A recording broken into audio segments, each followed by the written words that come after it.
Muy bien. Ok, ya están accediendo los participantes y ya se está grabando. Vamos a dar unos minutos para que entren todos, son bastantes igual.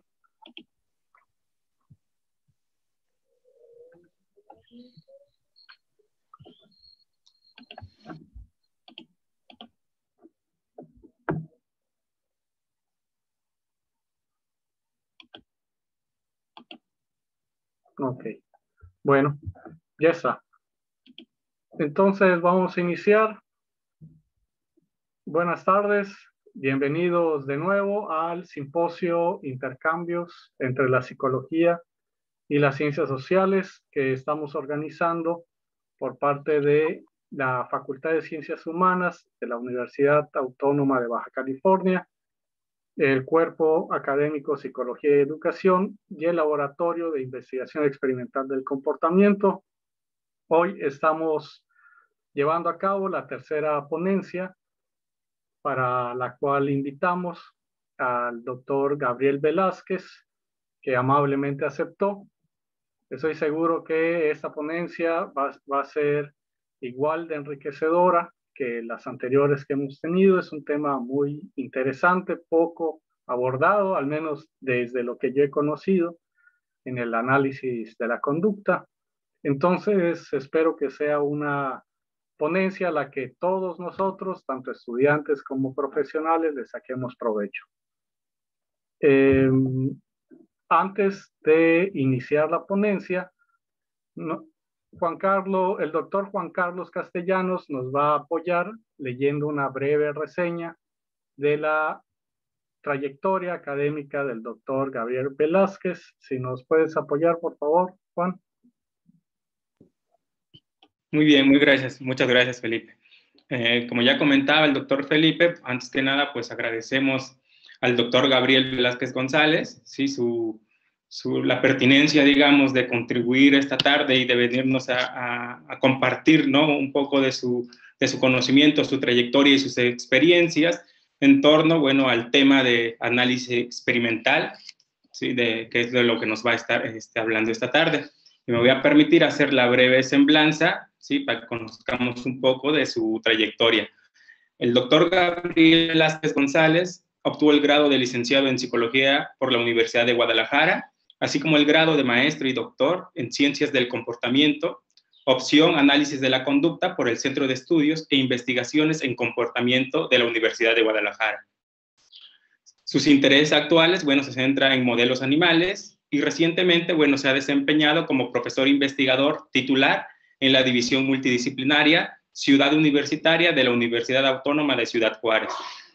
Cuenta con diversos artículos, así como capítulos de libro y publicaciones en general acerca de los temas como conducta animal desde la propuesta teórica de Emilio Ribes, así como desde el análisis experimental de la conducta, específicamente empleando programas definidos temporalmente.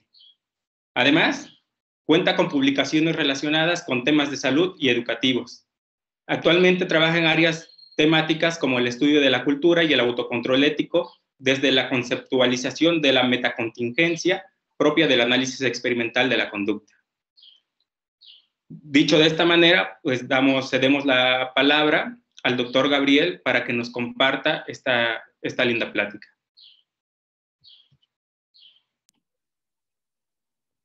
Muchas gracias, Juan. Gabriel, si puedes tratar de compartir la pantalla y de iniciar, por favor.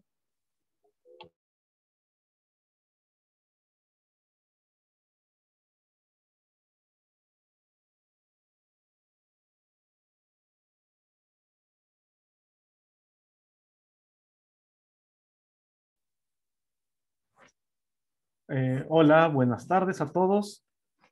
Aquí está. Agradezco al doctor Patrón, a Felipe Patrón, por la invitación a formar parte de este simposio que están organizando su cuerpo académico en la Universidad Autónoma de Baja California, esperando de que este sea el primero de muchos encuentros que se vayan a realizar a lo largo del tiempo y que además crezca, no solamente sea en un ámbito relativamente local, sino que sea más extenso a otras áreas, a otros investigadores y llegue a más estudiantes incluso, no solo a nivel nacional, sino extranjero. Así que espero que ese propósito inicial de este pequeño evento, o relativamente pequeño, porque realmente hay muchos participantes que están ingresando al simposio, siga creciendo, siga ampliando sus fronteras a nuevas conceptualizaciones, nuevas propuestas, nuevos estudios, que reconozca la importancia de la psicología y su relación con las ciencias sociales. Y bueno, después de este breve agradecimiento al comité organizador de este simposio, pues me quisiera permitir hablar un poquito del tema que trataremos el día de hoy.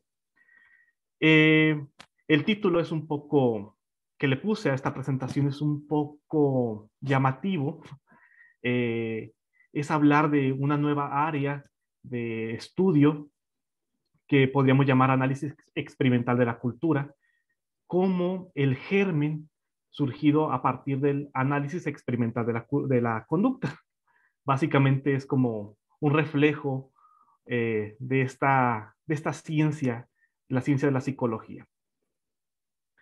Y bueno, mi interés en esta charla es darles a conocer de manera sencilla, no tan técnica, no tan teórica, los conceptos básicos de esta propuesta para el estudio de los fenómenos sociales y antropológicos, desde esta perspectiva psicológica.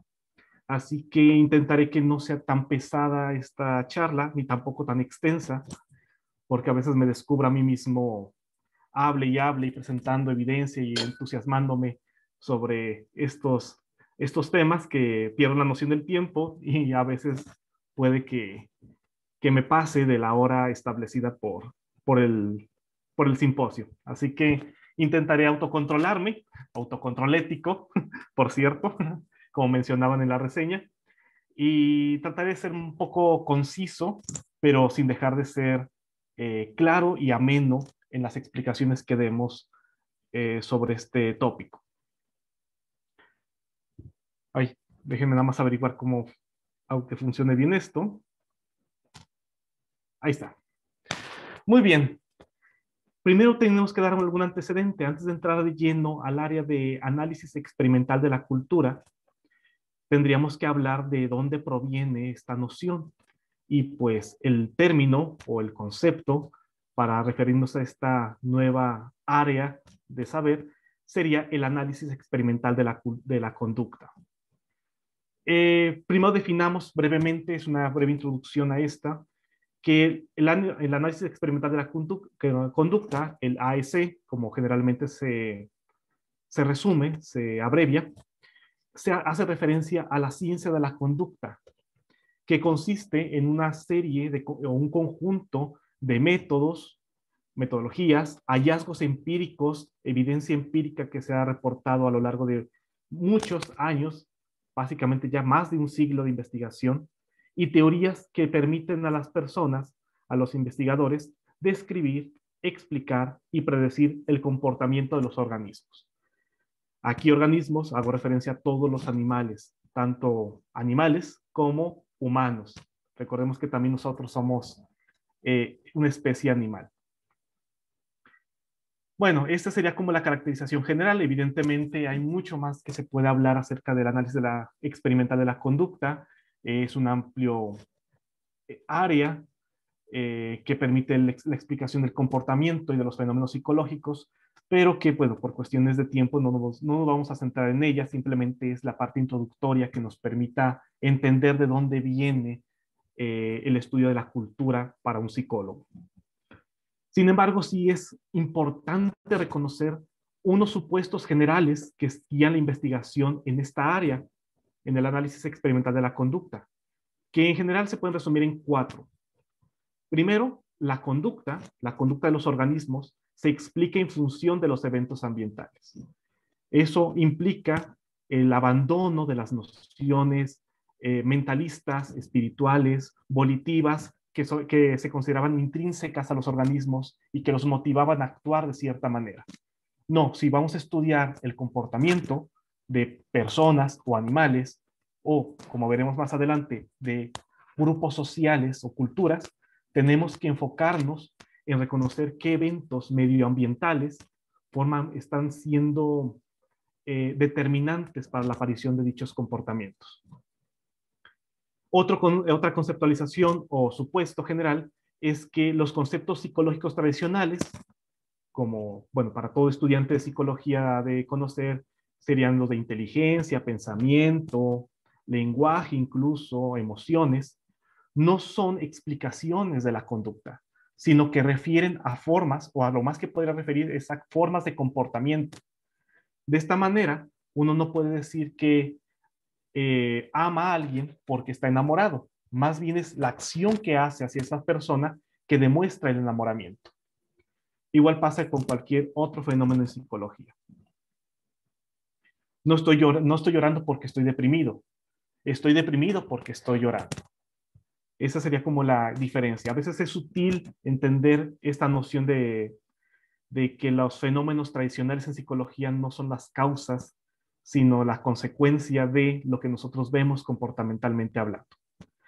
Un tercer supuesto es que la conducta está controlada por sus consecuencias, es decir, lo que yo hago, lo sigo haciendo dependiendo de la consecuencia que ha traído sobre el medio ambiente. De tal manera que, si bajo cierta consecuencia, le llamamos reforzador, aumenta la probabilidad en que ocurrirá un cierto tipo de conducta, un cierto tipo de respuestas. O si yo hago algo y el cambio en el entorno a partir de mi hacer genera un estímulo, un evento que generalmente es aversivo, dañino, molesto, usemos estos conceptos, yo tiendo a disminuir mi conducta, mi respuesta, es decir, consecuencia de castigo. Obviamente esto es muy, hablándolo de cierta manera a grandes rasgos y facilitando pues la comunicación de estos conceptos generales del análisis experimental de la conducta.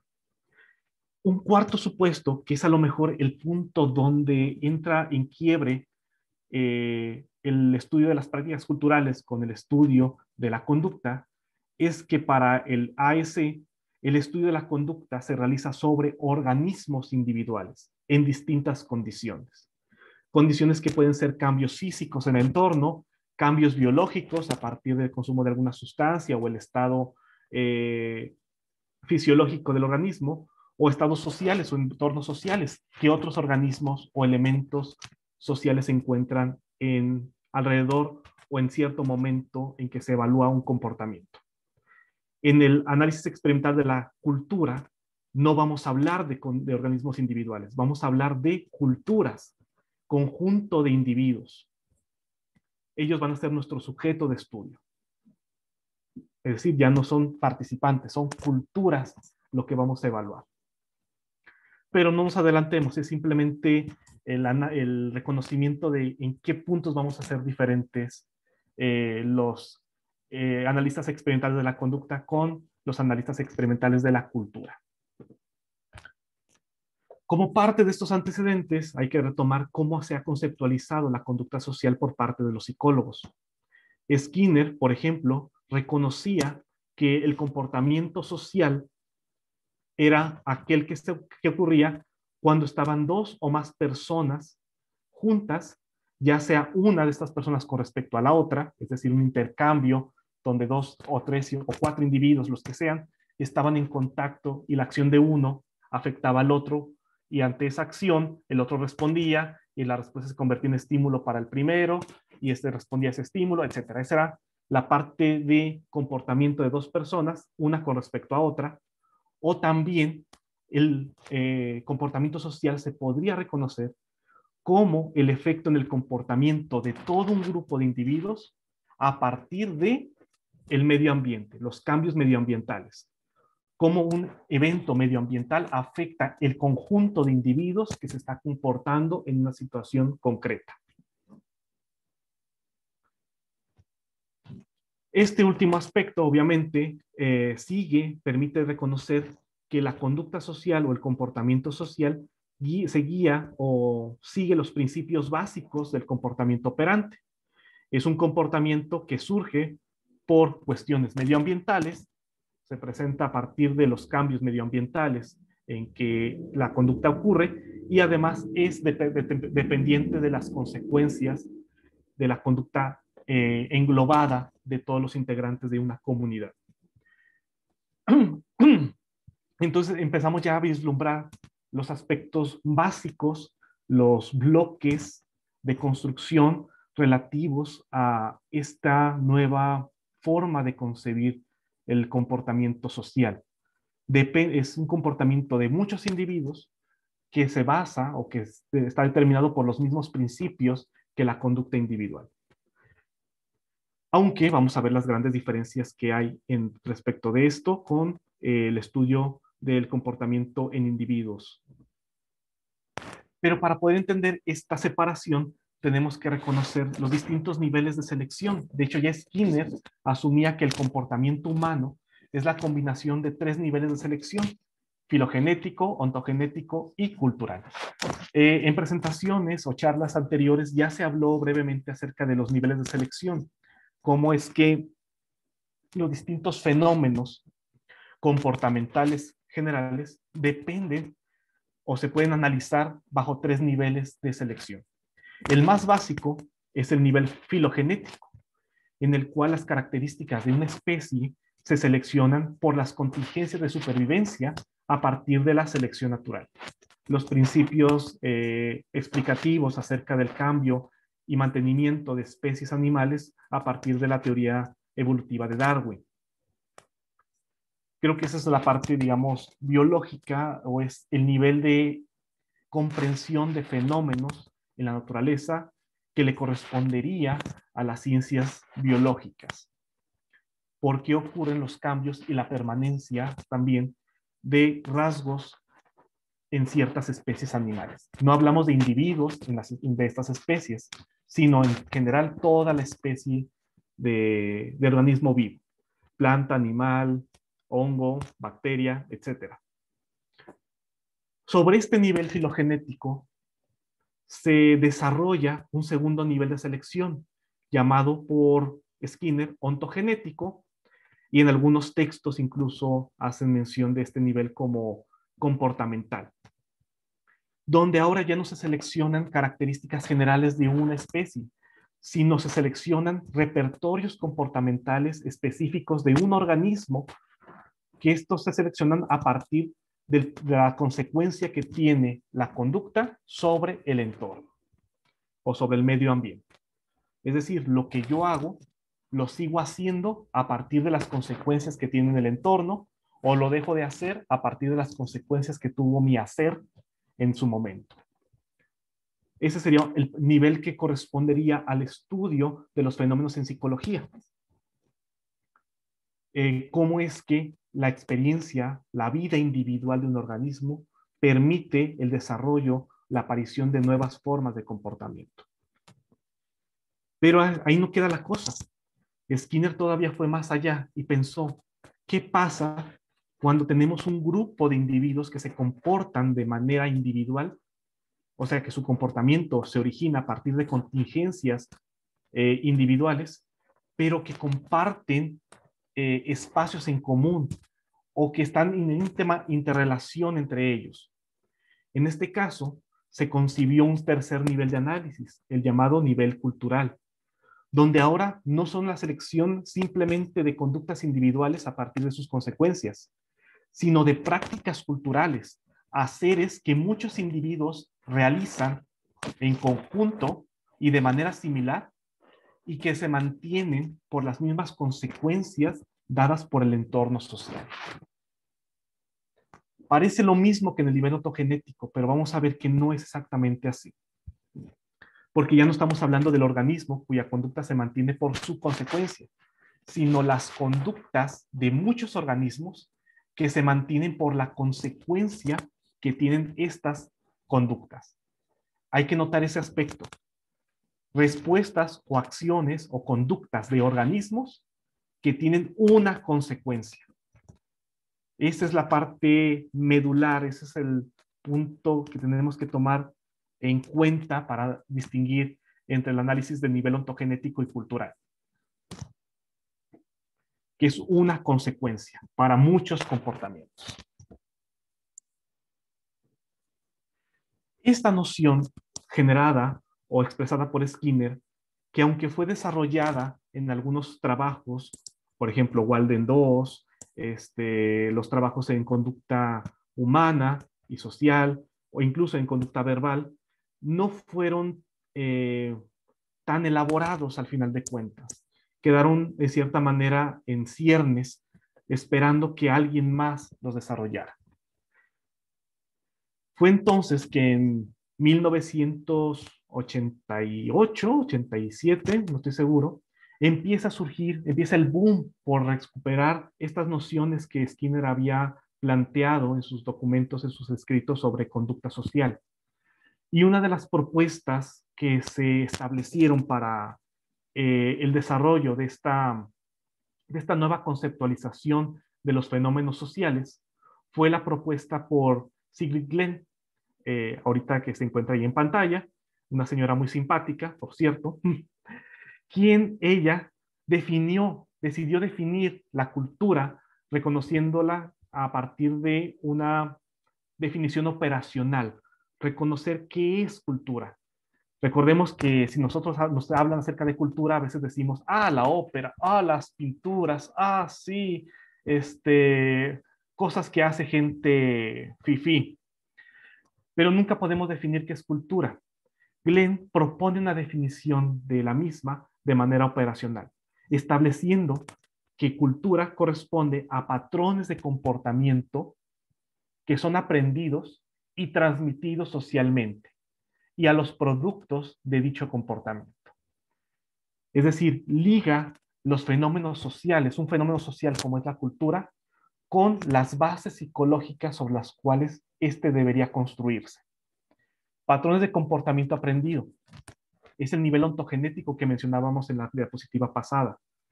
Aspectos de comportamiento que son adquiridos a partir de que se ejecuta una acción, una respuesta y la consecuencia que tiene esta para que se siga manteniendo. Pero el punto que difiere o que da un plus a esta definición de nivel ontogenético o análisis a nivel no ontogenético es la noción de transmisión social. Es decir, no solamente que yo aprenda, ya sea por imitación de otros individuos, cómo debo comportarme, sino que es también ese comportamiento que ha sido transmitido de generación en generación. Ya no hablamos del aprendizaje individual, estamos hablando de un patrón de conducta que hacían mis padres, que hago yo, que harán mis hijos, que harán mis nietos, bisnietos, etc. Nos hemos salido de la noción relativa al individuo y ahora nos dirigimos o ponemos nuestro punto de vista en el desarrollo, evolución, transmisión del comportamiento, pero para muchas personas a lo largo del tiempo. Y no solamente es la conducta transmitida, sino los productos de ese comportamiento, los remanentes que quedan y que se nos evidencian, a lo cual nosotros llamamos generalmente los productos culturales, la melodía en el concierto, la pintura en el museo, la tradición en el pueblito, cierto tipo de platillo, gastronomía. Eso también es parte de la cultura y se liga a partir de esas prácticas comportamentales que han sido aprendidas y transmitidas a lo largo de generaciones. Además de esta noción de cultura que establece Glenn está en consonancia con lo propuesto por el propio Skinner, quien afirmaba que la cultura se puede definir como las contingencias sociales de refuerzo mantenidas por un grupo. Sin embargo, mucha de la conceptualización skinneriana, al menos en su lectura, una lectura superficial, nos hace ver que él simplemente se centró en cómo es mi aprendizaje, cómo es mi comportamiento como organismo dentro de un entorno social. Cómo es que la gente a mi alrededor me permite o establece las condiciones para que yo aprenda, manifieste cierto comportamiento. La noción de cultura desde una óptica del análisis experimental va más allá, no es del individuo en la sociedad, sino del grupo social completo. Eso es el punto donde empezamos a separarnos de la psicología como ciencia del comportamiento a irnos a la antropología como ciencia de la cultura. Ya no hablamos de individuos, hablamos de grupos, comunidades, culturas. Pero para poder tener claro esto, me gustaría antes establecer algunas diapositivas que traten de ejemplificar cómo es que esto cambia, o cómo es, por qué es diferente la forma de entender el comportamiento social por parte del análisis de la cultura que respecto del análisis conductual. Sobre todo porque me recuerdo a mí mismo tratando de entender estos temas y cómo los veía como cosas monstruosas, las nociones de metacontingencia, macrocontingencia y encadenamiento de comportamientos. Todo era un monstruo para mí, no tenía ningún sentido. Así que si quiero dar una pequeña introducción acerca de este tema, creo que necesito ser yo quien aclare o intente aclarar las diferencias entre los distintos formas de conceptualización del fenómeno social. En un principio, ay, se me movió esto. Ah, no, no se me movió. En un principio, tenemos que entender cuáles son las unidades básicas de análisis sobre las cuales descansa el estudio del comportamiento individual y el estudio de las prácticas culturales. En el primer caso del estudio de la conducta individual, la unidad de análisis es la contingencia operante. Para cualquier psicólogo con un nivel mínimo de conocimientos acerca de esta área, puede reconocer que la contingencia operante consiste, o de hecho ya lo hemos mencionado brevemente en esta misma presentación, consiste o corresponde a las condiciones bajo las cuales una respuesta produce una consecuencia. En la parte derecha, sí, pero derecha de la diapositiva, vemos una representación gráfica de esta noción de contingencia operante. Los circulitos representan estímulos, eventos ambientales, y el cuadrado corresponde a respuestas, acciones que lleva a cabo un individuo. Cada individuo representado a su vez por una figurita en color negro al lado de las figuras geométricas. Bueno, la contingencia operante entonces son las condiciones bajo las cuales una respuesta produce una consecuencia, de tal manera que se considera que el organismo entra en contacto con la contingencia cuando su acción, su conducta produce las consecuencias establecidas por la contingencia. En ese momento ocurre la conducta. En particular, hablamos de la conducta operante. Las relaciones, generalmente cuando se estudian o se hablan de ellas, son de respuesta a consecuencia, pero si somos más observadores, más finos a la hora de identificar en qué situaciones o en qué condiciones ocurre el comportamiento, nos daremos cuenta de que ningún comportamiento, ninguna respuesta ocurre en el vacío. Siempre sucede en un entorno, en una situación particular. Eso implica que todo comportamiento se correlaciona con un estímulo antecedente, lo cual produce, al final de cuentas, lo que se denominó por Sidman la triple relación de contingencia. La respuesta de un organismo ocurre, hace o genera un cambio, opera en el entorno, lo modifica. Esa modificación en el entorno puede o no aumentar la probabilidad de respuesta del organismo, pero la respuesta ocurrió en un entorno específico, en un contexto particular. Dado eso, entonces, la conducta, la respuesta, no solamente ocurrirá con mayor frecuencia en caso de que la consecuencia fuera favorable, sino que ocurrirá a su vez bajo el mismo entorno donde esa respuesta tuvo la consecuencia favorable. A eso se le llama triple relación de contingencia y los tres elementos, estímulo, respuesta, consecuencia, se vinculan entre sí. Pero esto es para cada individuo. Ay, a veces me falla, se me olvida cómo funciona el Zoom. Perdonen ustedes. Me acostumbré a otras plataformas de videoconferencia, así que me pierdo un poquito. Ya. Dentro de... Ay, funciona. Ya. Ok, este es el nivel de análisis que se lleva a cabo en, bueno, esta es la unidad de análisis, perdón, que se lleva a cabo cuando hacemos estudios a nivel ontogenético. ¿Cómo es que se desarrollan nuevos comportamientos? ¿Cómo es que los individuos presentan nuevas respuestas?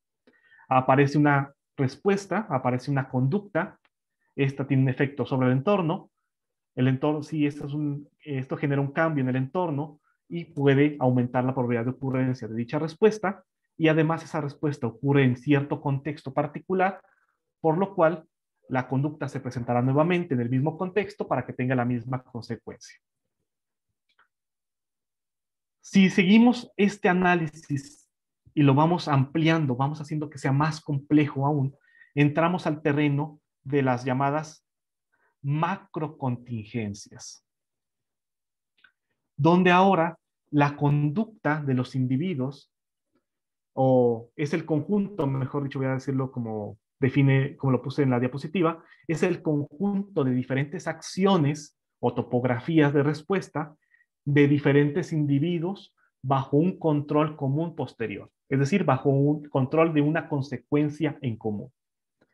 Era lo que les mencionaba como el paso que quedó pendiente hasta donde llegaron las conceptualizaciones tradicionales dentro del análisis experimental de la conducta sobre lo que es la conducta social. Son acciones que hacen individuos, pero que tienen una consecuencia en común, que se va sumando, que va haciéndose más grande.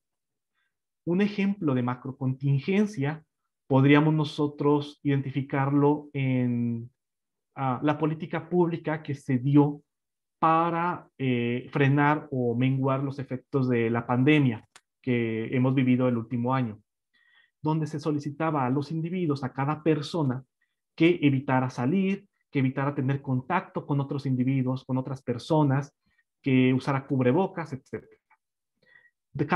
Se esperaba que cada individuo a la larga hiciera esa conducta en particular, uno por uno, de manera individual, por su cuenta, cada quien en su casa, cada quien con su cubrebocas, para que al final todos estos comportamientos individuales se tuvieran una consecuencia en común sumada, que era disminuir el grado de contagio o el grado de amplitud de la transmisión del virus del COVID. Esa era la noción que se esperaba, y eso podríamos, si hubiera ocurrido, habríamos llamado que era una macrocontingencia, en cuanto que las conductas individuales tenían todas una consecuencia en común. Tanto para el individuo, eran evidentes para el individuo, como para todo el grupo social en el cual se encontraba inmerso. Pero de todos modos era una consecuencia que iba a ser directa para cada individuo, para cada persona. Si yo me cuido, no me enfermo. Si Panchito se cuida, no se enferma. Si Jacinta se cuida, no se enferma.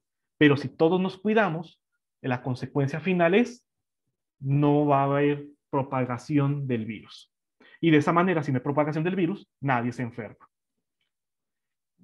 Digamos que les decía, esta noción, esta visualización de macrocontingencia, como se le llama, fue la que permeó por mucho tiempo el estudio de la conducta social. De hecho, muchos estudios que se han realizado desde hace décadas hasta la actualidad dentro del análisis experimental de la conducta, básicamente son estudios de macrocontingencia. ¿Cómo es que un individuo dentro de un grupo social hace lo que se dice o debe hacer bajo las consecuencias comunes a partir de lo que hacen otros individuos? Por eso en la ilustración pongo como una señal en color gris que el foco de estudio sigue siendo el individuo, sigue siendo una persona en relación con otros. Y eso da lugar pero eso debería dar lugar a macroconductas, pero no. En el estudio experimental de la conducta no ocurre, no se estudian las macroconductas, se sigue estudiando la conducta operante individual. Y eso queda pues mucho, nos cierra bastante información que pudimos haber obtenido si hubiéramos considerado cómo es la interacción entre los organismos en una misma comunidad. Pero el siguiente paso, que no podía quedarse atrás, a pesar de que el siguiente paso que debíamos dar, a pesar de que nos estamos quedando rezagados en el estudio de la conducta social, es la noción de metacontingencia. Ya no es simplemente la conducta individual de muchas personas cuya consecuencia en común se suma y le retribuye, le regresa, digámoslo de esta manera.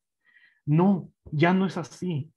Para el estudio de los fenómenos sociales, de las prácticas culturales, que son más complejas que estudiar la conducta individual, era necesario una unidad de análisis que reflejara, que capturara los elementos intrínsecos que hacen que aparezcan ciertas prácticas, ciertas acciones a nivel social.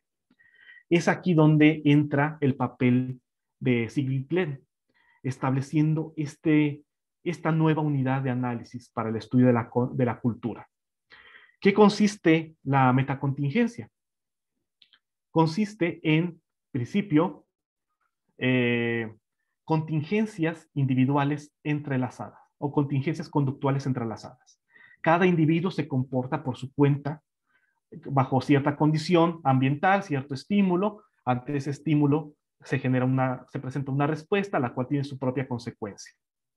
Pero la consecuencia obtenida por un individuo en su propia contingencia individual, contingencia operante individual, sirve o funge como estímulo discriminativo, como estímulo elicitador o establecedor de ocasión para que ocurra la respuesta en otro individuo. Y a su vez, ante esa respuesta se genera una consecuencia que puede servir como estímulo que señala que ocurra otra conducta para otra persona, para la misma persona que antes había respondido, bueno, etc. Eso se llama contingencias conductuales entrelazadas. Un ejemplo generalmente que se dan en los textos que hablan de este tema es el hecho de los restaurantes. Hay una persona que te recibe y bueno, ve al comensal, ese es su estímulo, lo recibe, lo lleva a su mesa, la respuesta, y la consecuencia es mantener al cliente en el lugar. Pero si ya se mantuvo el cliente como consecuencia de la conducta que permite el ingreso a ellos, viene otro individuo, sirve como estímulo discriminativo, estímulo que establece la ocasión para que venga el mesero y tome la orden. Toma la orden, escribe la orden, se retira porque ya tuvo una suficiente cantidad de comida que se va a preparar y lleva la nota al cocinero, que ahora esta nota, que fue la consecuencia de la conducta del mesero, sirve como estímulo que permite que se genere entonces la conducta de cocinar, se prepara el término del platillo, se convierte en la consecuencia, el cambio en el entorno, y al estar preparada ya la comida, se convierte en estímulo para que el mesero vaya, tome y bla, bla, bla.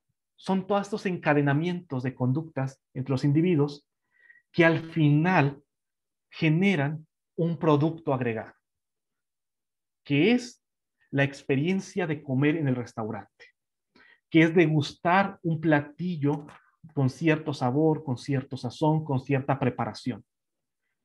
El producto, la finalización de ese platillo o de la experiencia completa de estar en ese restaurante no se puede lograr sin nada más trabajar ahí un mesero. Sin nada más trabajar el mesero, pues, ¿qué le doy de comer? Yo no preparo la comida. Sin nada más trabajar ahí un cocinero, ¿quién va a recibir al cliente? ¿Quién lo va a llevar a la mesa? ¿Quién va a hacer la cuenta? Yo no, yo soy cocinero, yo no hago eso.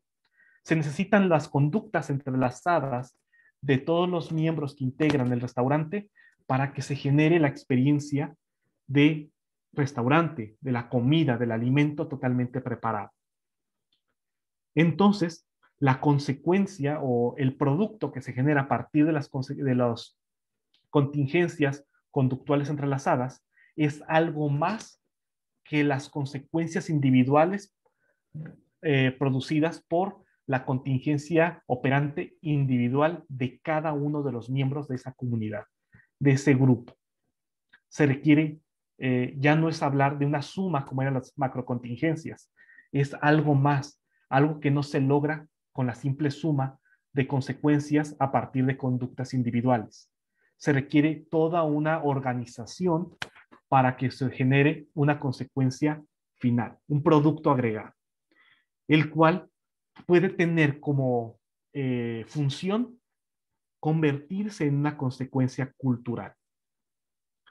Es decir, un sistema receptor, que en este caso sería el comensal, acepta o rechaza el producto agregado y dependiendo de el rechazo o la aceptación, es lo que va a hacer que cambie la contingencia conductual entrelazada para ya sea mejorar o permanecer vigente las diferentes acciones que llevan a cabo los integrantes de este restaurante. Entonces ahí se encuentra ya la alusión al análisis conductual en términos de la conducta operante. La respuesta, sí, la respuesta individual que era el foco de análisis para el analista conductual, se encuentra ahora no es para un individuo, sino todo lo que hace un grupo de personas y la consecuencia es una consecuencia ahora cultural, que es la aceptación o el rechazo por otro sistema de personas, un sistema receptor que se le conoce, quien decide si lo que está recibiendo como producto es adecuado o no.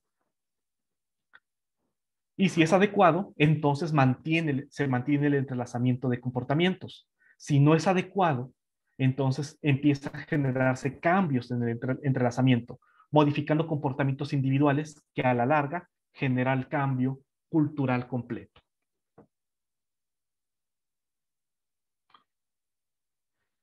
Bueno, tenía algunos conceptos clave para poder entender todo esto. Linaje cultural, por ejemplo, es, a diferencia del linaje conductual, que son la repetición de respuestas bajo condiciones similares y consecuencias similares para un organismo, el linaje cultural se refiere a los patrones de conducta que presentan grupos de personas, ya sea compartidos en un mismo espacio de tiempo o a lo largo de generaciones. Es ese patrón conductual cultural que se sigue presentando a pesar de que ya no estén presentes, existan los mismos individuos. Aquí me gustaría dar un ejemplo que es un poquito chusco, que lo escuché en su momento en la universidad y siempre me causó mal sabor de boca cómo lo emplearon.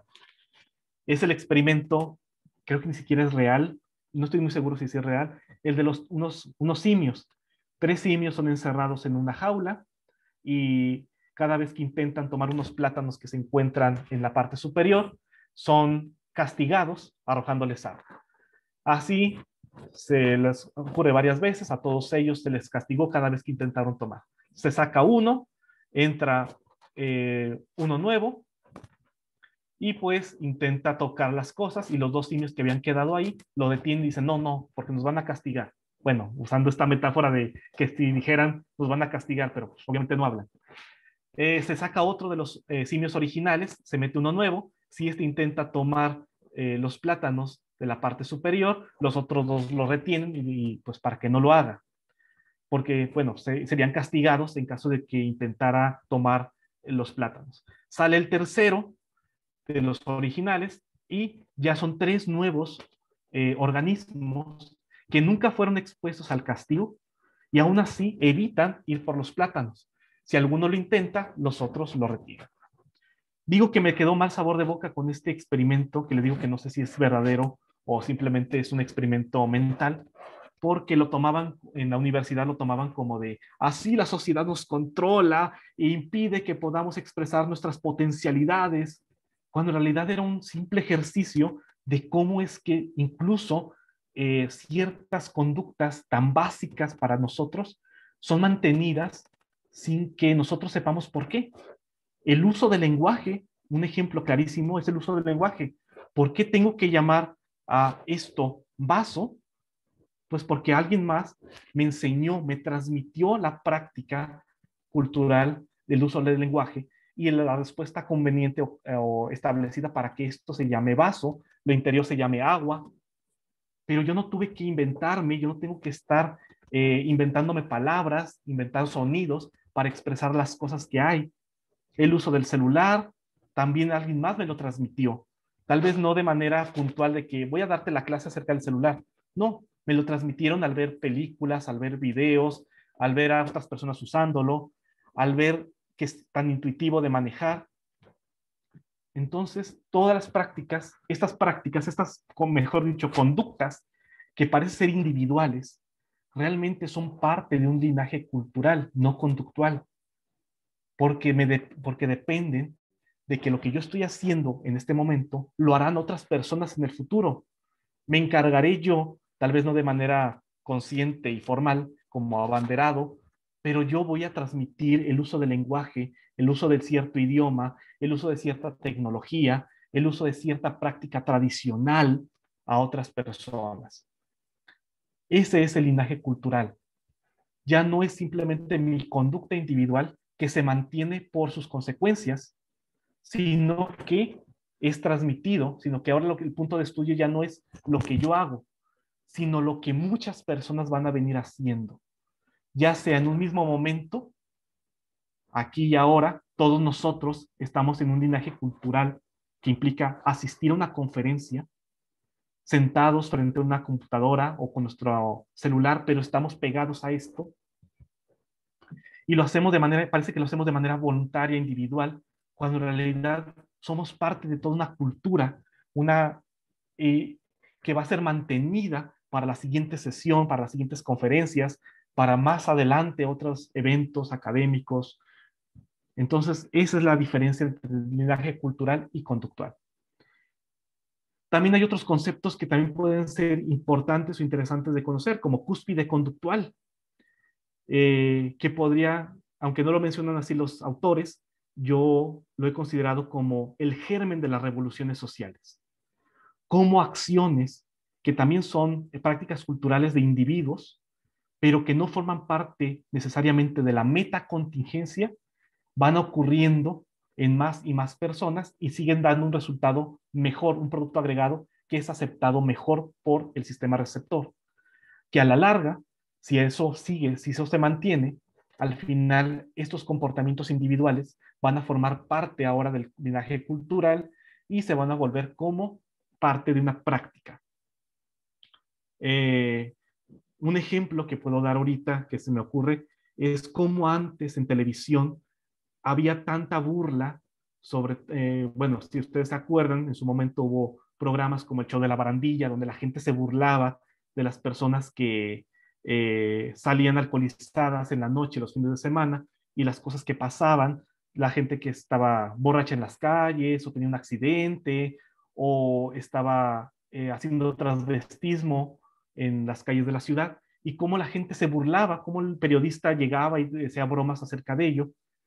Pero poco a poco, varias personas dentro de la comunidad en general, de toda la sociedad, de la sociedad en general, se vieron dando cuenta de lo impropio, inadecuado, discriminatorio, que eran esas conductas que ejercían esas personas, el periodista y la gente que consumía el producto de ese programa, que era este programa.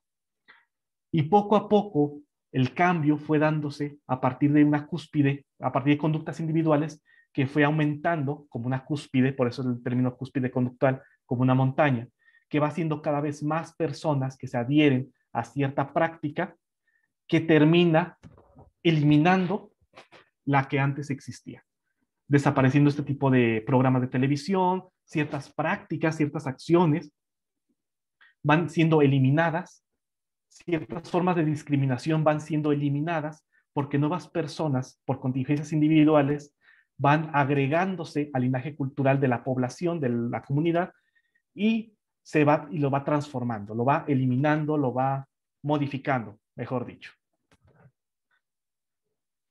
Y bueno, aquí tengo otros conceptos: macrocontingencia, macroconducta, que ya he hablado algo sobre ello. Producto agregado es el producto, lo que hacen las personas en conjunto y que no podría ocurrir ni por la suma de consecuencias de manera individual, ni por una sola persona, tampoco como consecuencia de una sola persona. La consecuencia cultural, bueno, es la aceptación o rechazo por parte del sistema receptor de ese producto agregado, y el sistema receptor puede ser un grupo de personas ajeno a esta a esta comunidad de la que estábamos hablando, o la misma comunidad que reconoce que, que el producto agregado que generaron es bueno, útil para ellos mismos o no lo es. Como las comunidades autosustentables, que van reconociendo si ciertas prácticas son adecuadas para su supervivencia o no lo son. Ellos mismos son su propio sistema receptor. O, como es en cualquier otra empresa, generalmente un restaurante, un equipo deportivo, incluso una institución educativa, donde si lo que obtiene, si el producto agregado, que es el estudiante, la formación académica del estudiante y su nivel de comprensión de cierta ciencia, es aceptado o no por la comunidad, por el Estado en general. Si no es adecuado, entonces la comunidad de la universidad tendrá que adecuar sus planes de estudio para que sea aceptado el egresado de ella por la comunidad. Paréntesis, es el origen por el cual la psicología no progresa tanto en las universidades. La sociedad sigue queriendo psicólogos magos y por lo tanto la universidad tiene que dar psicólogos magos. Es el sistema receptor el que indica, establece qué tipo de producto debe ejercer, debe ejecutar o producir, valga la redundancia, la metacontingencia. Y un último aspecto de punto clave son las reglas. ¿Cómo se transmite esta práctica? En términos de una regla. Ok, esto se tiene que hacer y esto se tiene que hacer nada más. O esto se tiene que hacer por esto y esto y esto otro. De hecho, desde la noción de Sigrid Glenn, se reconocen dos tipos de reglas, las reglas tecnológicas y las reglas ceremoniales. Reglas tecnológicas son aquellas que explican y hacen y dan sentido de por qué un grupo de personas, una cultura, tiene que hacer las cosas como se hacen. Da una explicación de por qué es necesario el entrelazamiento de los comportamientos de las personas. La regla ceremonial hace lo contrario, establece tajantemente cómo deben hacerse las cosas sin posibilidad de cambio, sin posibilidad de opinión, sin poder hacer ninguna mejora o empeorarla. Básicamente es mantener las cosas como se hacen. Algunos establecen que la regla tecnológica es una descripción de cómo pueden ser las cosas y una regla ceremonial es una prescripción de cómo deben ser las acciones, las conductas individuales y entrelazadas. Disculpa, Gabriel, Y bueno, como me ya es solicitaste, muy... no, Ajá. te aviso nada más, como me solicitaste, han pasado aproximadamente 47 minutos de que iniciamos. Pero recuerda, Ah. no es necesario que ya le cortes, podemos seguir. Es solo como me solicitaste para Ay, regular tu ponencia. sí. Ah, muy bien. De hecho, ya estoy a punto de terminar. Eh, ah, creo que esta era la última o la penúltima de las diapositivas, que iba a servirme como eh, una manera de reconocer las diferencias entre el estudio del comportamiento o nivel de análisis del comportamiento individual y el análisis a nivel cultural. Por ejemplo, a nivel individual decimos que la unidad de análisis es la operante y su definición es la clase de respuestas. O sea, que se ejecuten respuestas con morfologías o funciones similares para generar consecuencias con morfologías o funciones similares.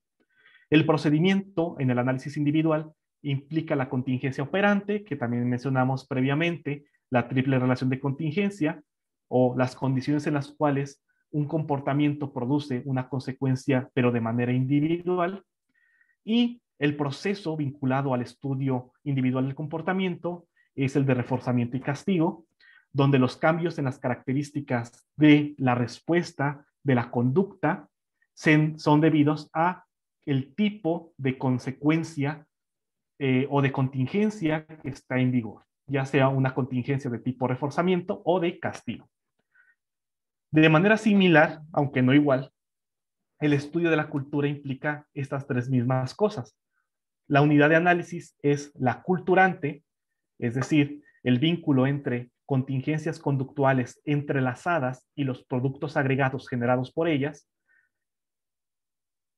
y su definición son clases de contingencias conductuales entrelazadas. Es decir, no es una respuesta en particular vinculada a una consecuencia con función particular, sino que son los comportamientos de las personas que son similares entre sí o que están vinculados a una consecuencia o generación de un producto específico.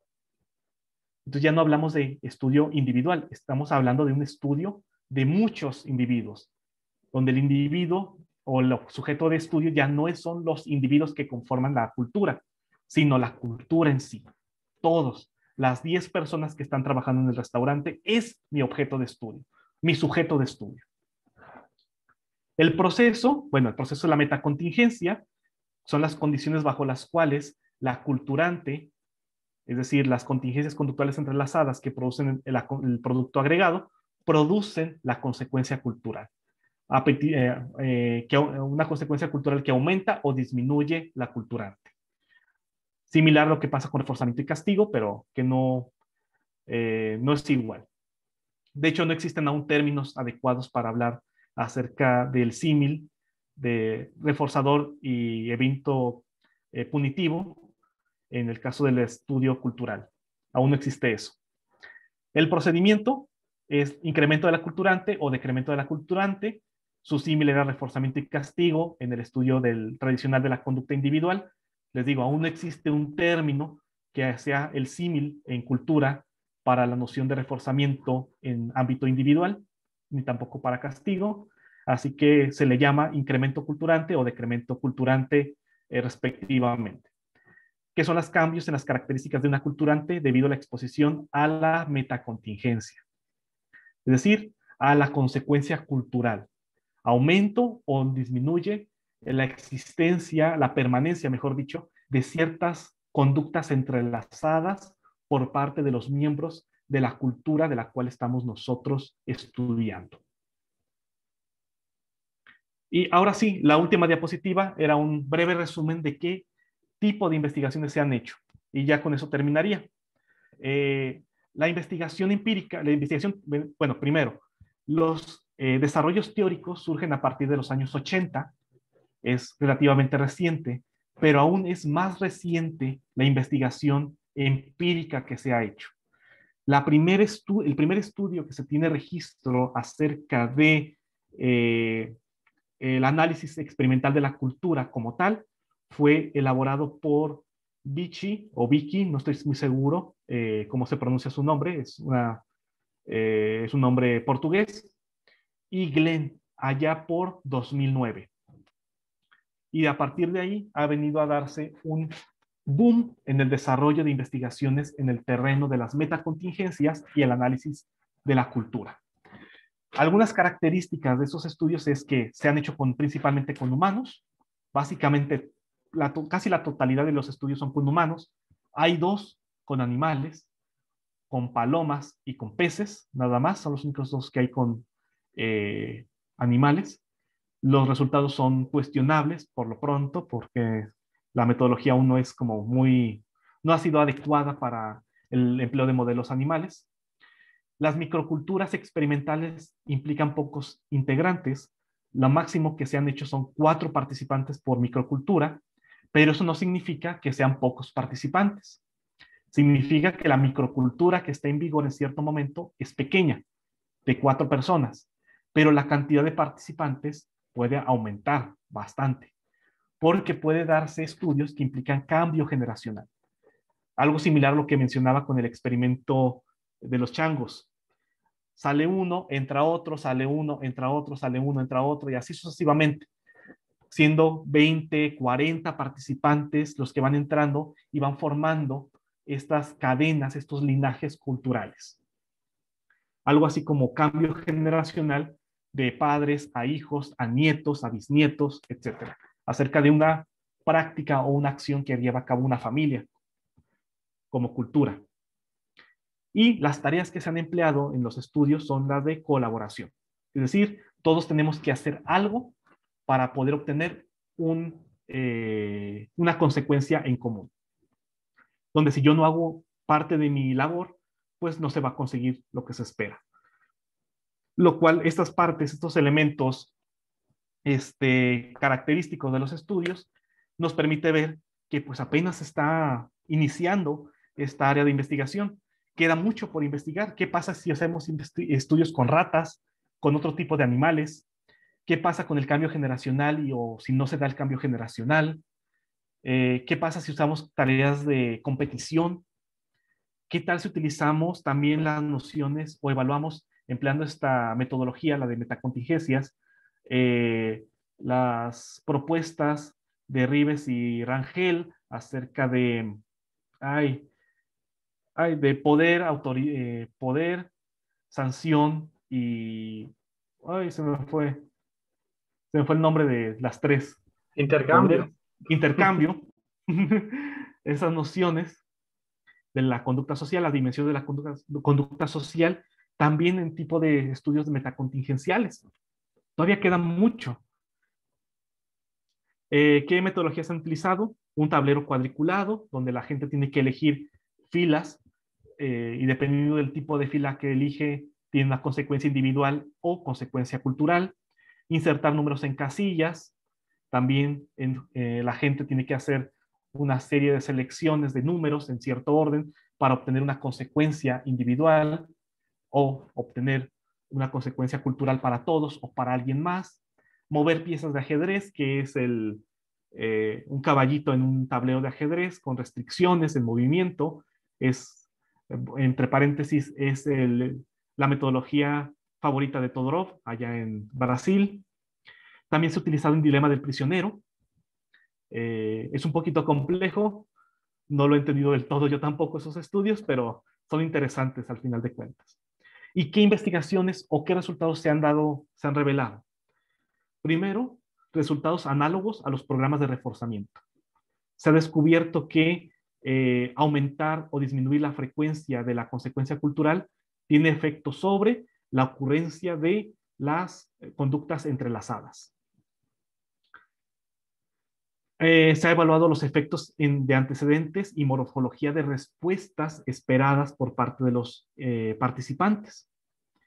Es decir, control discriminativo en metacontingencia se ha mostrado, competencia en la morfología de respuestas también, es decir, hay selección, se reconoce que si se requiere hacer más cosas o es más compleja la respuesta esperada en las contingencias conductuales entrelazadas, se tiende a hacer menos ese entrelazamiento que aquellas que implican respuestas menos elaboradas.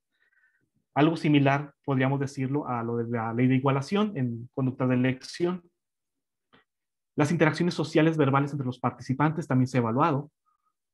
Es una de las características que aún queda en entredicho. ¿Es necesario la conducta verbal o no es necesaria para el entrelazamiento de contingencias? Algunos estudios dicen que sí, otros dicen que no, así que aún estamos en la deriva. Y el último aspecto es la competencia entre consecuencias individuales y culturales, que es donde yo me he centrado en mis trabajos de investigación. ¿Qué pasa si la consecuencia cultural no me favorece de manera individual, sino que favorece a otras personas? Mientras que si yo trabajo para mí, me favorezco yo, pero pues los demás, ¿qué me importa? Que se les pase lo que sea. Ese es mi trabajo, que de hecho compete al área llamada autocontrol ético, que es lo que mencionaban al inicio cuando hicieron la reseña acerca de mí, que es mi área de estudio específicamente. Los resultados han sido interesantes. De hecho, pensé que iba a tardar menos en hacer la exposición inicial y hasta traía los resultados de un estudio que hice hace, pues ya muchito, sobre autocontrol ético, pero bueno, eso será para otra ocasión. Y bueno, eso sería todo.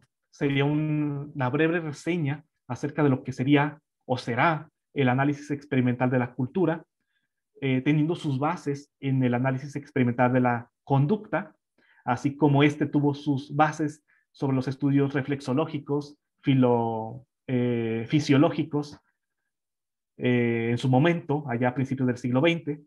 Entonces, simplemente estamos desarrollando una nueva metodología que le sirva al sociólogo y en específico al antropólogo para poder entender por qué las personas por qué los grupos de personas actúan como lo hacen.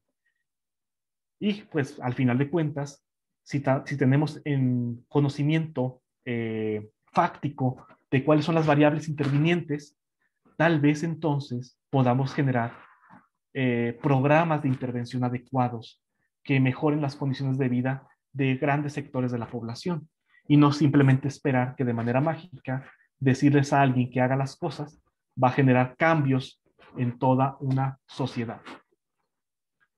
Y bueno, eso sería todo por mi parte, como en la parte de la exposición. Para dejarlos descansar también, creo que ya hablé mucho y me emocioné en esto. Muy bien, Gabriel, muchas gracias. Antes de pasar a la sección de preguntas, pues de nuevo te agradezco mucho tu tiempo. Sé que eres alguien muy ocupado. El hecho de que nos brindes un momento para compartirnos toda esta información es muy relevante para todos nosotros, pero además de agradecerte, te felicito.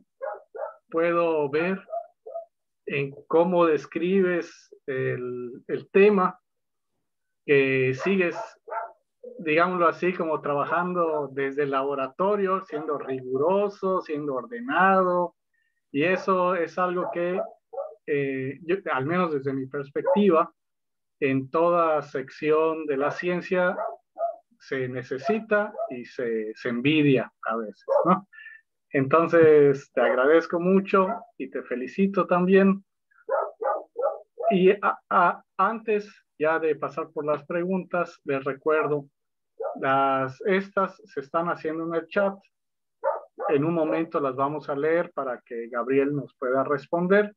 Y también aprovecho para recordarles que en el chat está dejándose una liga para los que necesiten la constancia de asistencia, pongan sus datos y en su momento, cuando termine el simposio, se las vamos a enviar.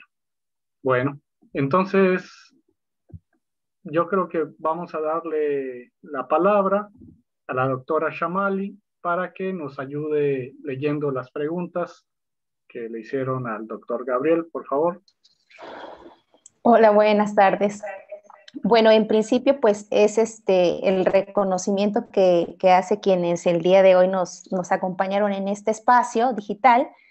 Y en ese sentido, pues algunos comentarios, por ejemplo, Luis Gerardo, Edith, César Eduardo, Diana Costa, ¿no? Reconocen pues que la ponencia ha sido bastante didáctica, con un contenido bastante claro, ¿sí? Incluso Edith comentaba, ¿no? Que para ella, que se está adentrando en esta temática, pues le ha resultado como muy clarificador. En ese sentido, pues hay dos preguntas en general. Una de ellas es de Santi, a quien ya de alguna manera le han respondido, y la otra, que también lo hace Manuel. Ellos preguntan en particular por bibliografía. El primero de ellos nos pregunta sobre bibliografía relacionada con metacontingencia, y el segundo de ellos sobre bibliografía sobre el tema de autocontrol ético. Entonces, no sé si tengas algunos referentes presentes que puedas nombrar, por favor. Sí, permítanme un segundito. Dejo de compartir, me hago grandote. Un momentito.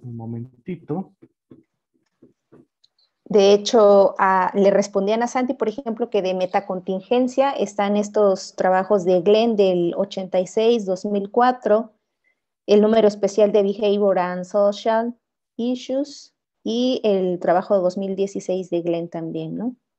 Sí, hay mucha literatura, de hecho, en metacontingencias, no propiamente, lo voy a decir así, no propiamente de análisis experimental de la cultura. Apenas el término lo he visto empleado desde 2019. Entonces, creo que ya la gente se atrevió a hacer mención de esta nueva área de desarrollo científico. Recientemente, a partir de lo que se ha desarrollado teórica y empíricamente. No sé qué estoy haciendo con mi pantalla. Supuestamente estaba como, ya está. Sí. Esta es la diapositiva final.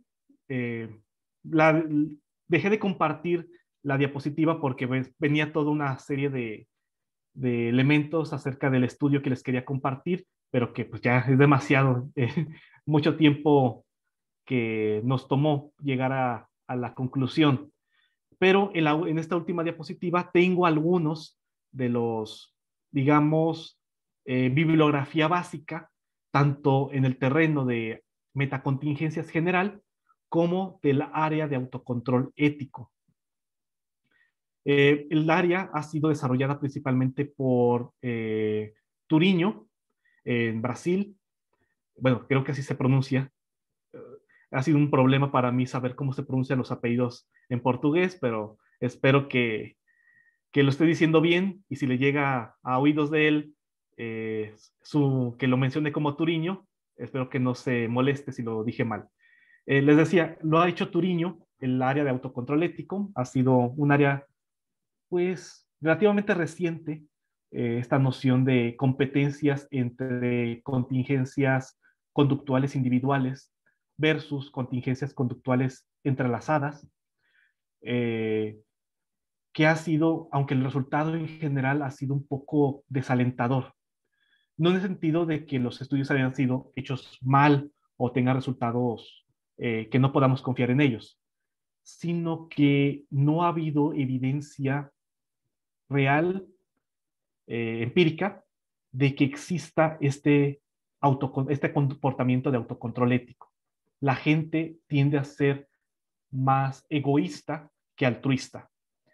Si antes esto era evidente en el análisis conductual tradicional, pues ahora imagínense verlo en análisis cultural, perdón, donde el grupo tiende a buscar más el beneficio de los individuos que lo integran que el bien común, ya sea para alguien más o para el mismo grupo en general.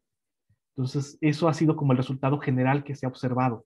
Es un poco desalentador, moralmente hablando, decir que la gente no puede ser amable, altruista con los otros, a menos que reciba algo a cambio. Exceptuando el resultado, de hecho era el resultado curioso que les quería mostrar, exceptuando el hecho de que se les obligue a ser altruistas, con reglas de tipo coercitivo o ceremonial. Tú debes hacer esto, y si se les dice que deben hacer eso, la gente se vuelve altruista. Entonces, eso también es desalentador, de saber que la única forma para que una comunidad crezca o sea favorecedora para sí misma o para otros, es que alguien más lo obligue. Y bueno, esa es un área de investigación que me gustaría empezar a recorrer. Era lo que decía sobre las dimensiones del comportamiento social de Rives y Rangel, que esa parte de poder, de intercambio y sanción, podría ser la solución para ir encontrando evidencia de autocontrol ético. Pero bueno, eso ya creo que lo será más adelante, una vez que podamos volver a la universidad, porque ahorita no puedo hacer nada sin estudiantes, a quienes tengan un salón de clases, todos juntos, trabajando en conjunto, pues no, se me contagian de COVID y ¿qué hago yo? En fin, bueno, pero bueno, ahí está un poco de la literatura. Espero que a la persona que estaba preguntando le sirva buscar esta información. Hay más, obviamente, y si quiere, si gusta, se pone en contacto conmigo, ahí está mi correo electrónico y puedo hacerle llegar más de esta información. Muy bien, te agradezco. Bueno, tenemos una serie de preguntas que de alguna manera están relacionadas. Yo te voy a leer las tres, ¿sí? Que van básicamente en la línea que Francesca planteaba en el chat. Dice ella, he visto, y voy a leer tal cual la pregunta, he visto ciertos debates o comentarios sobre el análisis de conducta aplicado en cultura. ¿Considera que esta nueva metodología es una especie de intrusismo o los analistas de conducta podemos aspirar a la comprensión del comportamiento de los grupos? Y de alguna manera creo que tiene relación con una pregunta, una inquietud también de Ernie Rojas, quien dice, ¿cómo se traduce el campo psicológico en el análisis experimental de la cultura? Muy bien. Respecto a la primera pregunta, tal vez por lo pronto sí podría verse como un intrusismo de la psicología dentro de la sociología. Psicología y sociología hablando de manera tradicional. Pero más bien creo que es, así se podría ver, pero creo que más bien es un desarrollo evolutivo que todas las ciencias han vivido. Les decía en su momento, por ejemplo, la psicología se benefició sumamente por los estudios en fisiología realizados, sobre todo en los laboratorios de Rusia, Pavlov, como el parteaguas de este tipo de investigaciones, que no era psicólogo, era fisiólogo, y nos dotó de una metodología, de un inicio de una metodología adecuada para el estudio del comportamiento psicológico. Lo que estamos haciendo en el análisis experimental de la cultura, tal vez sea este inicio de presentar una metodología, tal vez aún en ciernes, todavía no es perfecta, no es plena, o incluso no es, ¿cómo se dice? Ahí se me fue el nombre, que no abarca la totalidad de los fenómenos culturales. Es apenas una mirada desde la perspectiva del psicólogo acerca de fenómenos que implican una enorme cantidad de personas.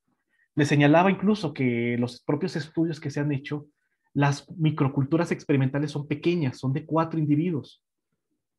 ¿Cómo podríamos entonces ahora explicar o estudiar el comportamiento cultural de toda una secta que está conformada por miles de personas? ¿Cómo es posible que se mantengan en cohesión grupos sectarios, ya sea religiosos o laicos, entre paréntesis, coaching, que se sigan manteniendo juntos?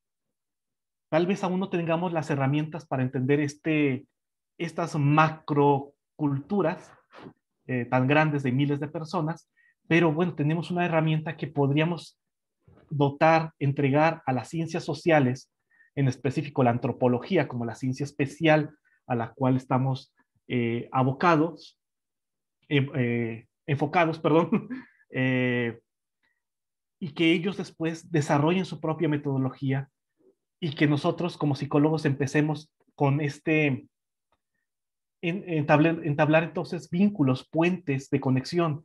Así como se puede estudiar la conducta de los organismos individuales, también se puede estudiar la conducta cultural de grupos sociales. Y las metodologías son más o menos compatibles que permiten que haya comunicación interdisciplinar.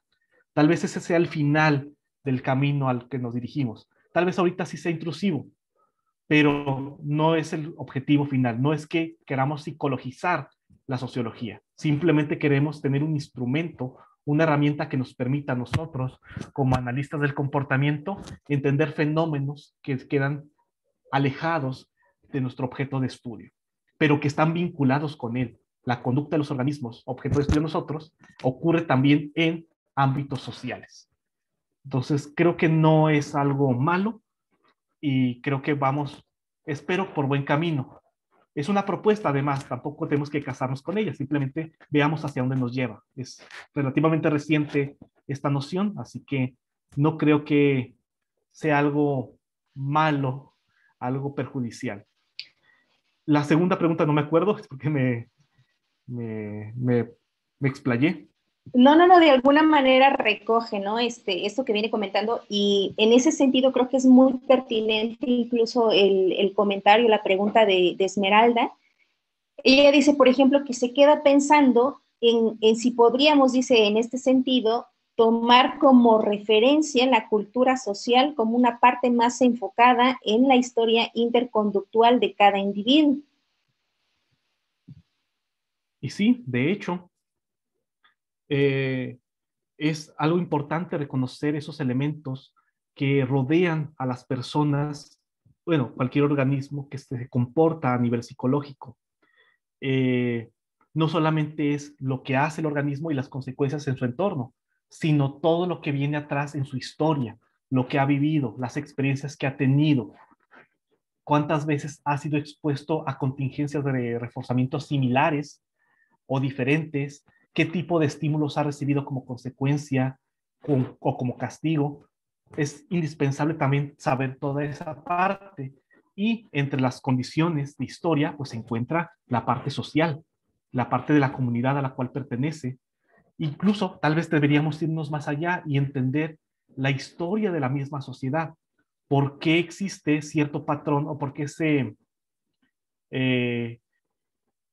considera que cierta forma de comportamiento tal vez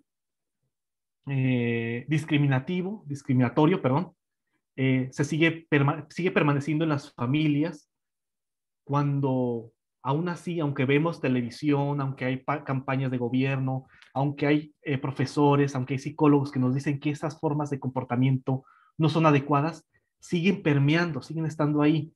¿Por qué? ¿De dónde viene? Y tal vez eso venga a partir de la historia, de toda una serie de tradiciones, de un linaje cultural que se ha venido cargando a lo largo de generaciones y por muchas décadas o siglos incluso. Y eso también es importante conocer. Y bueno, sería también parte del análisis que se haga respecto del fenómeno cultural. Quizás del psicológico sea un poco complicado, porque sería abarcar muchísimas cosas dentro del campo, nos abarcaría demasiado, cuando además nuestro objeto de estudio parece más centrado en la contingencia respuesta-consecuencia. Pero si nos vamos a enfocar en el ámbito cultural, entonces sí tenemos que tomar en cuenta esos aspectos, la historia, la vida de los individuos, tanto ontogenética como aspecto histórico de lo que ha sido la comunidad en la cual pertenece. Muchas gracias, Gabriel. Finalmente, para cerrar, yo espero que la explicación anterior, pues de alguna manera responda a los planteamientos de J.A. Castro, que igual nos preguntaba por la relación entre filosofía y estudio científico de lo social, de Miguel Santillán, de quién es el verdadero creador del ser humano.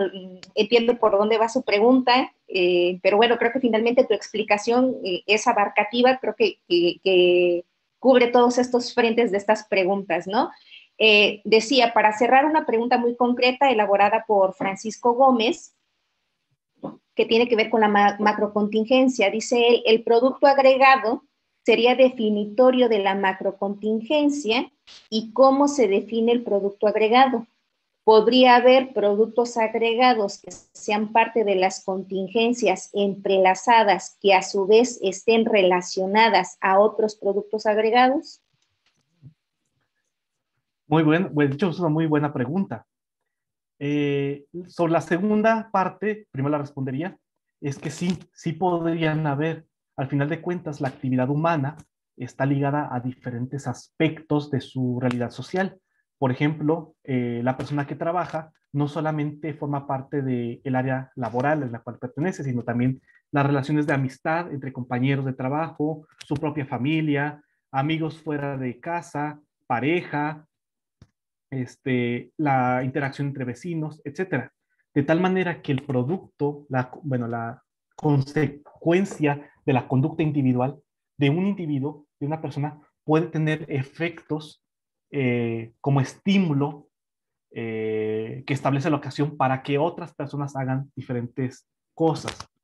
Un trabajador, no sé, que hace su práctica laboral en un terreno, no sé, en un campo gubernamental, pues obviamente su acción en esa oficina, en esa secretaría, pues tiene que ver con la relación que guarda con otras acciones que llevan a cabo otras personas en esa secretaría, pero también forma parte de cómo es conceptualizado, cómo es visto, cómo es tratado por personas fuera de esa secretaría, sus vecinos. Ahí viene el licenciado, oh, es el que tiene el hueso para la próxima diputación. Su propia familia, oye, ¿me puedes ayudar para hacer esto, aquello, sacarme cierto trámite? Entonces tenemos como esos elementos que la misma acción dentro de un contexto puede servir como estímulo para otras acciones en otros contextos. Y sobre la primera aspecto de la pregunta es cómo definir práctica cultural, producto agregado, perdón. Sí, creo que era producto agregado, ¿cierto? Ya me olvidé un poquito. Sí. Sí, la primera parte decía si el producto agregado sería definitorio de la macrocontingencia y cómo es que se define el producto agregado. Un producto agregado es, voy a decirlo de esta manera, simple. es la consecuencia final de hacer varias cosas entre muchos individuos. Así, en términos muy informales. Es lo que se logra, lo que se obtiene a partir de que cada quien hace su parte.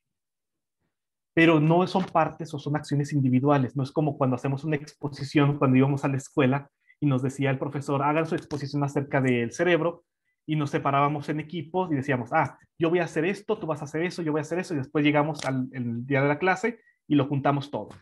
No, no es así. Al menos no del todo es así. Un producto agregado es la consecuencia, o producto, como dice su nombre, es, ¿cómo decirlo?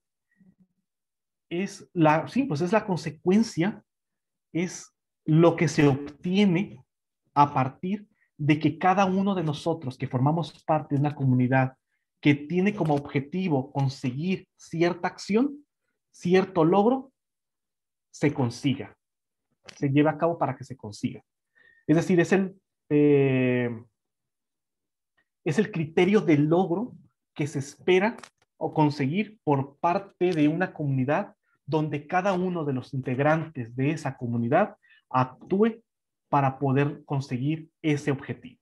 Así podríamos nosotros definir de manera bastante informal lo que es un producto agregado. Es el criterio del logro que se espera obtener o que se obtiene al final de cuentas a partir de las relaciones interconductuales. Bueno, va a sonar feo porque no me refiero a ese tipo de interconducta.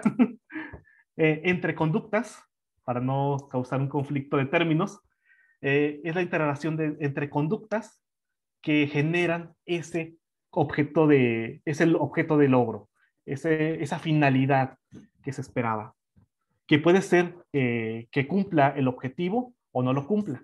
Si lo cumple, ¿y quién va a definir que cumple o no cumple el objetivo esperado? Es el sistema receptor. Va a decir, eso que me estás dando, ese producto, esa consecuencia que me estás dando a partir de la interacción de las conductas de otras personas, lo acepto, cumple con lo que yo estaba esperando, o dice, no, lo rechazo, porque no cumple con lo que estoy esperando. Tal vez los que estudien diseño gráfico o los que se dedican a la parte de diseño serán los que más saben acerca de esto cuando entregan el producto, el diseño, la campaña publicitaria y el cliente dice, no, no me gusta. Pero fue el trabajo de muchas personas que estuvieron interactuando entre ellas para poder conseguir este objetivo que supuestamente era el que tú querías. Pero lo está rechazando. Pues entonces tengo que modificar. Toda mi interacción va a tener que ser modificada para poder cumplir con el requisito, el criterio que establece el sistema receptor. Entonces, el producto agregado es definitorio por la macrocontingencia o la metacontingencia, sí y no. Sí, en cuanto que es producido, es consecuencia de la conducta entrelazada, pero no porque quien define que se ha cumplido el criterio es el sistema receptor. Agentes externos a la microcultura determina si lo que se logró a partir de las interacciones sociales realmente es adecuado o no es adecuado. Muy bien, muchísimas gracias a los asistentes. Cualquier otra duda o pregunta, aprovechen que está en la mejor disposición de recibir correos electrónicos, así que lo tienen en pantalla. Muchísimas gracias. No, muchas gracias a ustedes. Gracias por la invitación. Fue grandioso tener un espacio para compartir estos temas que, bueno, al menos por acá perdido en el desierto, no hay mucha gente con quien se pueda hablar, pero siempre es algo gratificante saber que hay quienes sí gustan, sí tienen interés de, bueno, desde el tema de macrocontingencias, metacontingencias y prácticas culturales, hasta conocer la relación que guarda la psicología con las ciencias sociales. Entonces, yo agradezco mucho al comité organizador, al doctor Felipe Patrón por la invitación y pues espero volvernos a encontrar en el futuro. Y para aquellos que realmente quieran profundizar un poco más sobre este tema, Bueno, les digo, está a su disposición mi correo electrónico, gabriel.velazquez@uacj.mx. Ahí me pueden contactar, me escriben un correo electrónico y espero que a la brevedad les pueda responder. Muy bien. Al contrario, Gabriel, muchas gracias. Pues es un tema muy, muy, muy nuevo por lo que estoy viendo. De nuevo, yo acepto mi ignorancia en el área, no soy muy cercano al estudio de los fenómenos sociales, pero agradezco en especial que sea un tema tan novedoso y que lo hayas descrito tan ordenadamente. Estoy seguro que muchos estudiantes van a estar atentos a tu trabajo y espero que continuemos, como tú mencionas, en contacto y podamos seguir trabajando así. Pues muchas gracias, gracias a todos por haber asistido. No me queda más que recordarles, mañana es el último día del simposio a las 11 de la mañana, horario del Pacífico de la ciudad de Mexicali. Tenemos la ponencia, no es la última, es la penúltima, ponencia de la doctora Margaret Rangel, también un tema muy, muy interesante. Espero se puedan conectar. Como ya saben, ya no hay límite de capacidad en nuestra cuenta. Hoy llegamos a los 115 participantes, si no me equivoco. Entonces, espero verlos mañana. Y bueno, pues muchas gracias. Que estén bien. Saludos a todos. Gracias.